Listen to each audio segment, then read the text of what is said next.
안녕하십니까, 강영천입니다. 최근에 제가 받았던 질문 그리고 영상을 올렸던 내용 중에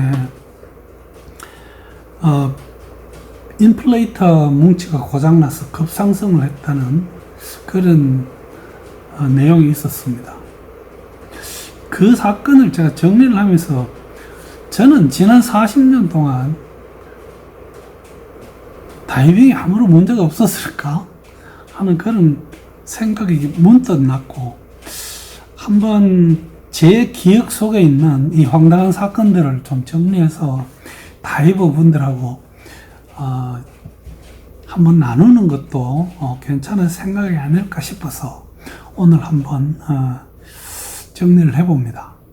제목은 제가 40년 동안 다이빙 하다가 겪은 황당 사건이라고 적었는데, 이게 따지고 보면 황당한 게 아니고 제 준비 미숙이고 제 경험 미숙이 대부분입니다. 그리고 제가 겪었던 대부분 사건들도 아주 오래전에 겪었던 것들입니다. 사건 이야기하고 거기에 대한 어떤 원인 대처, 그 다음에 한번 결론까지를 이야기해 볼까 합니다. 여러 가지 사건이 있는데, 결국은 저희들이 얼마나 이 다이빙에 대해서 진심으로 준비하느냐, 그 다음에 다이빙을 무시하지 않느냐, 그 다음에 내 버디에게 얼마나 좀 의지를 하면서 버디 다이빙을 해야 하는가 하는 그런 내용들이 정리하다 보니까 주요한 내용이 되더라고요. 우선 제가 1984년에 처음 다이빙했습니다. 저는 여기 나와 있는 이 송림촌이라고 하는 이 지역, 사실은 이름도 기억이 안 났습니다. 그래서 여기 지금 적어 놓은 우리 권대상 옛날 버디님에게 전화해서 물어봤습니다. 이게 경상북도 포항시 구롱포읍 정도에서 참 안으로 들어가면 굉장히 아름다운 바닷가가 나옵니다. 이게 정확하게 해변은 아니고요. 거기에서 다이버들, 대구, 부산 쪽의 다이버들이 많이 와서 다이빙했습니다. 비치 다이빙이고 들어가기 좋고 나오기 좋고, 그러나 제가 여기 다닐 때만 해도 제가 들어갔던 길을 편하게 나올 수 있는 그 정도 수준이 아니었습니다. 다이빙 마치고 제가 나왔는데, 이게 사실 이 10월이면 제가 다이빙 시작한 지 이제 2개월 만입니다. 하여튼 제가 수면에서 웨이트를 잔뜩 착용하고 마스크를 이마에 올리고 허우적대고 있었습니다. 제가 수면에서 패닉 상태에 빠진 거죠. 저는 이 다이빙 교육할 때마다 이 부분을 교육하면서 깊은 감회에 빠집니다. 제가 직접 겪었기 때문이죠. 그때 저를 도와주셨던 버디가 권대상 씨입니다. 저하고 연배도 비슷하고, 그 다음에 이 수중에 들어가면 아주 대단한 도륙자였습니다. 덕분에 맛있는 거 많이 얻어먹었는데, 제가 허우적대고 있을 때 이분이 와서 제 뒤로 와서 저를 붙잡고 제 웨이트를 벗겨서 밑으로 버렸습니다. 여러분, 레스큐 다이브 과정을 밟으신 분들은 다 기억할 겁니다. 수면 패닉 다이버를 어떻게 도와야 되는지. 만약에 그때 아무도 저를 도와주지 않았으면 제가 어떻게 됐을까 상당히 궁금합니다. 수면에서는 항상 양성무력을 유지하면서 편안하게 떠 있을 수 있는 스킬과 경험이 필요합니다. 그 다음 해입니다. 저로서는 이제 이 남해로 처음 우리 대구 팀들 따라갔습니다. 그때 부부 한 5팀 정도가 가서 속초 빌리고 배 빌리고 이렇게 놀았습니다. 그 앞에 가면 비진도가 있고요. 비진도에 우리가 숙소를 틀고, 남해 국도라고 하는, 우리가 국섬이라고도 하죠. 이 국섬이 우리나라 지도를 이렇게 놓고 보면 제주도 이외에는 제일 아래쪽에 위치하고 있습니다. 그때만 해도 여기 거기에 8가구가 살고 있었고 그 8가구 애들을 돌보기 위한 학교도 있었습니다. 나중에는 그 어떤 종교 집단들이 그 섬을 차지하고 사람들에게 돈을 줘서 다 내보내더라고요. 어쨌든 여기 처음 갔을 때입니다. 다이빙 하다가 수심이 한 25m 정도 되더라고요. 그 다음에 제가 보니까 공기가 한 50바 정도 남았습니다. 그래서 올라가자고 버디인 최효숙 트레이너에게 신호를 했습니다. 옆에 보이는 이 수신호가 상승 수신호죠. 근데 머리카락을 보니까 이건 제가 아니네요. 그리고 최효숙 다이버는 위로 올라가는데 자꾸 제가 너무 이렇게 거리가 벌어졌습니다. 그래서 는 이게 저 사람이 여전히 급상승하지라고 생각했습니다. 조금 지나니까 숨이 가빠오고 귀가 아프고 이상했습니다. 수심계를 보니까 다시 제가 40m까지 내려갔습니다. 즉 제가 킥만으로 상승을 할 수 있는 능력이나 경험이 없었던 것 같습니다. 그때 내가 안 올라오니까 최효숙 다이버가 저한테 왔습니다. 와서 오케이 수신호를 하는데 그 수신호를 받는 순간 제 기억이 내가 지금 이렇게 숨이 가쁘고 이 수신에서 죽지 않고 살려면 어떻게 해야 되지? 라는 생각을 했습니다. 오케이에 대한 답도 못 하고 저는 BC의 공기를 빵빵하게 넣었습니다. 올라가기 시작하더라고요. 올라가는데 제 느낌도 이게 급상승이더라고요. 이렇게 해도 안 되는데 하고는 다시 공기를 뺐습니다. 이 짓을 한 2번, 3번 반복하니까 제가 수면에 와 있었습니다. 잔압이 10바 정도 남아 있었습니다. 우리가 상승은 사실은 지금은 제가 경험이 쌓여서 상승할 때 킥으로 안 올라갑니다. 호흡으로 올라갑니다. 중성부력 상태에서 다이빙하기 때문에 호흡을 크게 들이쉬면 내가 싹 떠오릅니다. 그 정도의 속도로 올라갑니다. 그리고 어느 정도 올라가면 오히려 공기를 빼죠. 그래서 우리가 하강할 때는 항상 처음 공기 빼고 내려가면서 계속 공기를 넣어줘야지 되는 것처럼 상승을 일단 시작하면 끝날 때까지 공기를 조금씩 빼면서 올라가야 됩니다. 저는 이때 제가 처음으로 이 다이빙이 만만찮구나 하는 걸 느꼈고 옆에서 처음부터까지 제 곁을 지켜주신 그 최효숙 트레이너한테 지금까지 감사하게 생각하고 있습니다. 물론 감사할 일이 한두 개가 아니지만 그렇습니다. 부끄럽지만 이런 일이 있었습니다. 세월은 좀 지났네요. 제가 로그북을 보니까 이게 1990년 6월이고요. 제가 간프 앞에 있는 금화장이라는 곳에서 다이빙을 하고 있었습니다. 계속 다이빙 하다가 숨을 들이쉬는데 입으로 공기가 안 들어오고 바닷물이 쏙 돌았습니다. 깜짝 놀라가지고 만져보니까 여기에 호흡기 2단계는 없고 호흡기 2단계의 마우스피스만 입에 물려 있었습니다. 이때 정도만 돼도 저도 어느 정도 이제 다이빙 경험이 있으니까 하고 놀라가지고 호흡기 이 2단계를 이렇게 찾았습니다. 제가 엎드리고 있었기 때문에 그때는 이렇게 할 필요가 없죠. 그냥 바로 밑에 있습니다. 그러고는 입에서 마우스피스를 빼고 마우스피스가 붙는 그 호흡기 2단계 그 부분을 입에 물고 물빼기를 하고 다이빙을 끝냈습니다.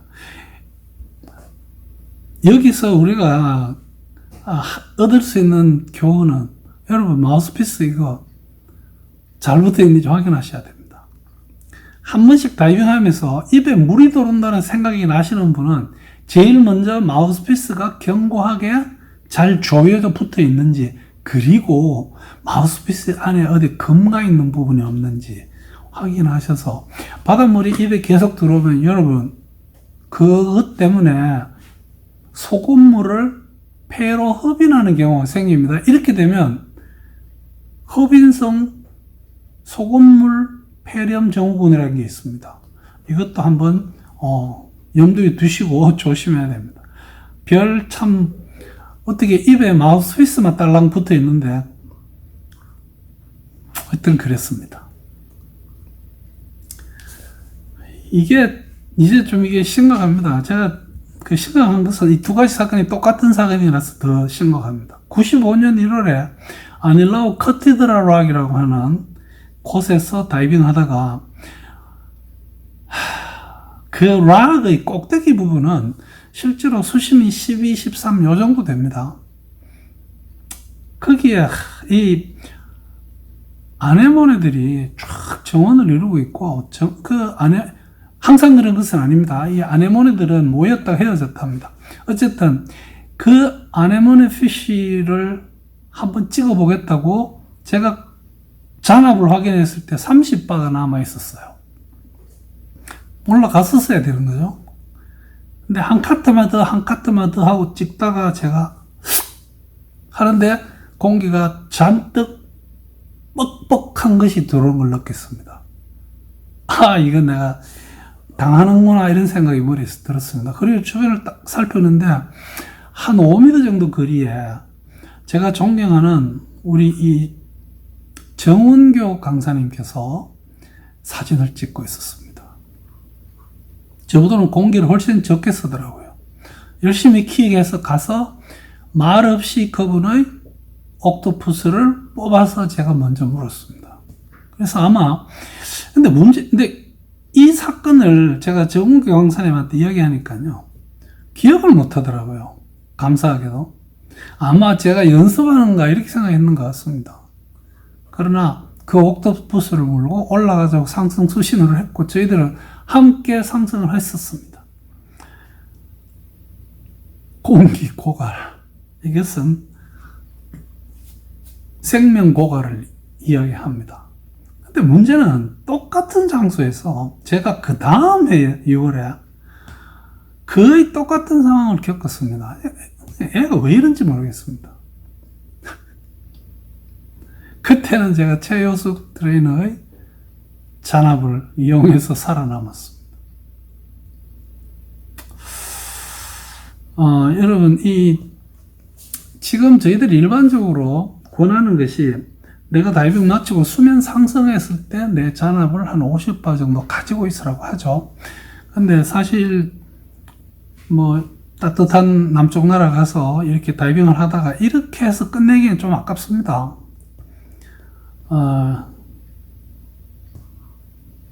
저는 제 원칙은 50바가 남으면 그때부터 상승을 합니다. 수면에서 50바가 아니고 꼭 그렇게 하라는 뜻은 아닙니다.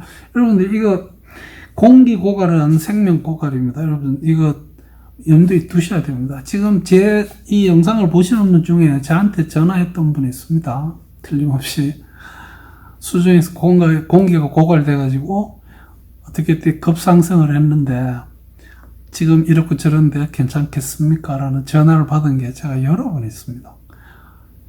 공기 고갈은 절대로 허용해서는 안 되는 그런 상황이겠죠. 이것도 저는 참 황당한 사건입니다. 이게 2006년 10월에 저희들이 후포 앞바다에 있는 왕돌짬에 다이빙을 갔습니다.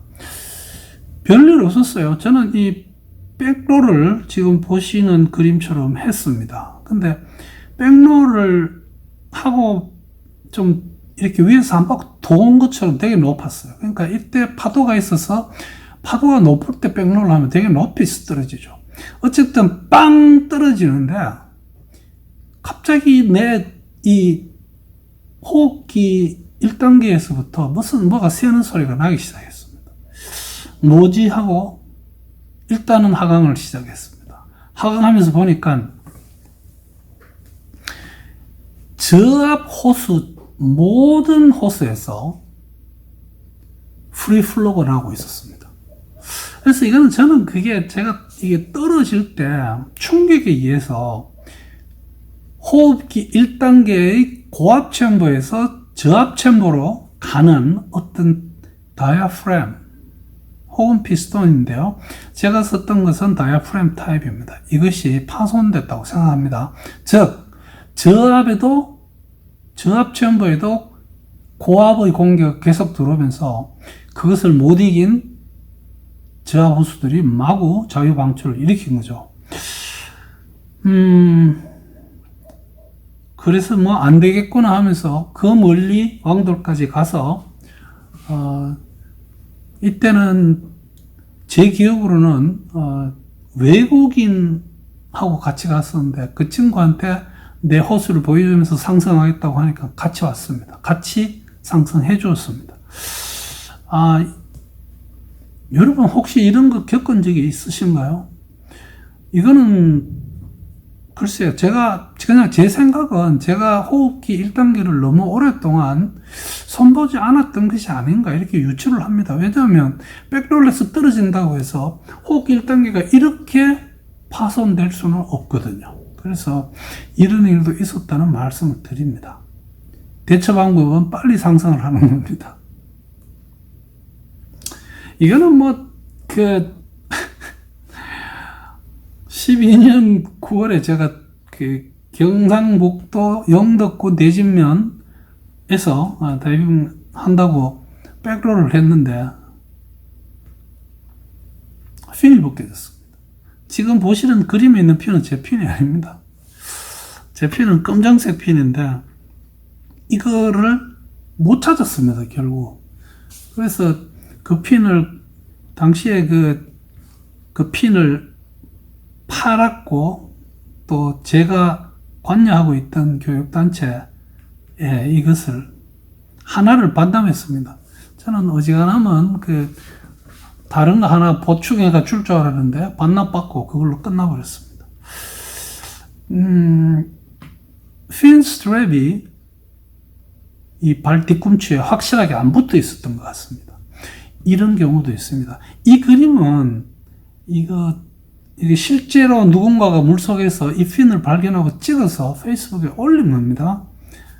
재밌는 게 이거에 대한 대답 중에 이런 게 있습니다. 혹시 핀 안에 발 없더냐 뭐 이런 이게 캐나다에 있는 브리티시 콜롬비아의 다이버들이 분실과 물건 찾기 이런 사이트를 지금 페이스북에 운영하고 있습니다. 이런 거 하나 발견하면 기분이 좋을 것 같아요. 당한 사람은 좀 마음이 아프겠지만요. 여러분 다 돼갑니다. 여기 지금 2025라고 되어 있는 날입니다. 2015년입니다.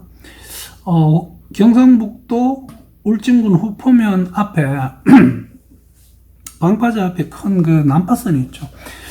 거기를 들어가기 위해서 백롤을 했습니다. 근데 수면에서부터 조류가, 저는 이 연안 조류가 그렇게 셀 수 있다는 것은 그때 처음 겪었습니다. 그때 역시 제 영원한 버디인 최효석 트레이너하고 같이 입수를 했고, 이거는 다이빙 할 수 있는 상황이 아니다 싶은데, 일단은 바닥에 내려가면 좀 낫지 않겠나 하고, 끝까지 라인을 잡고 둘이만 내려갔습니다. 나머지 분들 백롤 하셨던 여러분들은 수면에서 또 내려갔더라고요. 어쨌든 내려가는데 이 조류가 마스크를 밀어가지고 이게 마스크가 얼굴에 쫙 압착이 되는 느낌이었습니다. 고개 조금만 돌리면 호흡기가 입에서 빠지려고 할 정도로. 그래서 이런 결국은 저희들이 바닥에 내려가는데 바닥에까지 막 조류가 계속 치고 있었습니다. 그래서 둘이 쳐다보고 끝내자 하고 수면 상승을 했습니다. 역시 조류 라인 잡고 올라왔는데 올라와 보니까 동료들이 다 떠내려갔습니다. 한 몇 킬로 간 것 같아요. 그래서 배 타고 그 사람들 찾으러 간 게 아니고 주우러 갔습니다. 제 기억으로는 그때 아니면 전화 주십시오. 정은교 강사님 팀이 같이 갔었던 것 같습니다. 이 후포 앞에 있는 연안조류는 되게 유명합니다. 이게 후포에 사시는 에스모 강사님 팀도 이 조류에 떠내려가 가지고 아주 멀리까지 가서 헬기가 뜬 적도 있습니다. 여러분들 참고하셔가지고 조류가 너무 심할 때는 거기 사지 마십시오. 이게 제가 최근에 겪은 경우입니다. 제가 윙을 한 번도 안 썼던 윙입니다. 그래서 거제도에 일하러 가면서 거제도에 있는 소풍 다이빙 클럽에 가서 같이 조개가 많다고 해서 한번 구경하러 들어갔습니다. 근데 물 밑에 들어갔는데 비시에 공기를 넣는데 뒤쪽으로 계속 빠지는 소리가 앞에서 넣고 뒤에서 빠집니다. 이게 뭐지 하고 손으로 만져봤는데 뭔가 이 뒤에서 공기가 계속 빠집니다. 그래서 뭐 이래 하고는 수심이 낮았기 때문에 뭐 부력이 크게 다이빙을 방해하지는 않아가지고 혼자서 한 30분 정도 다니다가 제가 돌아 나왔습니다. 나와서 보니까 이렇게 돼 있었습니다. 이 인플레이트 자바라가 윙에 붙는 자리가 파손이 돼가지고 근데 제가 참 놀란 게 저로서는 이게 첫 물이었습니다. 이 윙을 물론 오랫동안 간직하고 있다가 이제 써야지 하고 붙여서 갔는데 그때는 제가 괜찮았습니다. 저는 다이빙 갈 때마다 반드시 장비를 탱크에 부착해서 호흡기 틀고 인플레이터 눌러보고 테스트하고 갑니다. 근데 그때 괜찮았습니다. 문제는 대구에서 거제까지 제가 일하러 갔습니다. 일하러 가는 과정에 이 장비를 가방에 싣고 가서 내리고 어쩌고 저쩌고 하는 그 사이에 어떤 이유로 이게 파손이 됐습니다. 그래서 이런 것도 우리가 다이빙 전에 한번 더 명확하게 확인할 필요가 있습니다. 제 생각은 확인을 했다고 생각하는데 장비를 내고 물에 들어가서 그것도 비치로 걸어 들어갑니다. 거기서 이런 경우를 겪어가지고 제가 이 장비 회사에다 연락하니까 수선 불가라고 해서 이거를 대구에 있는 우리 도현욱 트레이너한테도 부탁을 해봤는데 수선 불가라고 해서 지금은 이 자바라만 가지고 있습니다. 혹시 나중에 쓸 일이 있을까 해서. 그러나 파손이 와도 이런 파손도 있대요. 그래서 제가 겪었던 사건들 몇 가지를 공유했습니다. 여러분도 충분히 준비하시고 그리고 가급적이면 많은 경험을 쌓으셔서 다이빙 안전하게 하시기 바랍니다. 특히 공기 고갈은 우리 생명의 고갈을 의미합니다. 여러분 즐거운 다이빙 오래오래 하실 수 있기를 기대합니다. 시청해 주셔서 대단히 감사합니다.